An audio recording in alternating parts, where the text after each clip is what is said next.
Portrait photography was always my favorite part of the photographic process, of working in the studio, of working with people.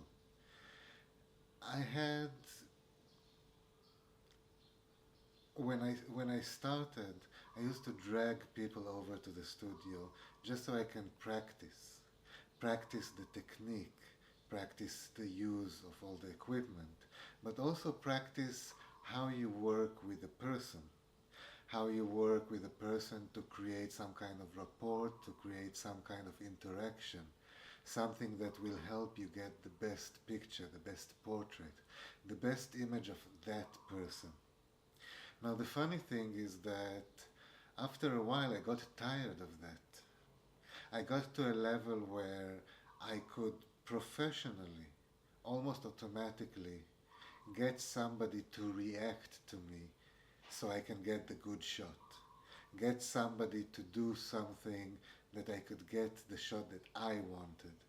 Something that might be unexpected or something that might be more real, more genuine than what they intended to do, what they intended to display.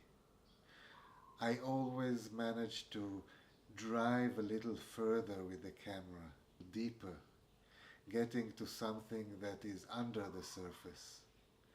Now, a camera by definition catches the surface. It is the photographer that needs to be there to give the added value of everything that is underneath the surface. But after a while, as I said, I got bored with people. Just as a concept, I got bored with people. So I started using them more as clay, as a tool, as abstract. I started seeing portraits as lines, as patches of light, as a structure, as a composition, more than the person itself. The person has become abstract. I try to deconstruct what it means to have a face. I try to deconstruct what it means to have a point of view, an angle, a direction. There's a lot of portraits where if you squint, they look better. Now, what does it mean if you squint, they look better?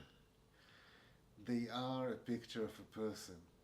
But if you squint, you lose that focus, you lose the details. What is left is the composition, the contrast. What is left is a hidden message. What is left is something that is both below the surface but high above the photo. I think that it adds a more interesting facet to my work. This is also one of the reasons that I liked working with black and white. And I know that a lot of photographers used to look at my pictures as too much contrast. This is a burnout here you lose the shadows. You have to do everything in gray so you see everything. And I said, you have to do everything in gray. I have to do what I have to do. I have to create the images that I like. I have to create the images that talk to me, not to you.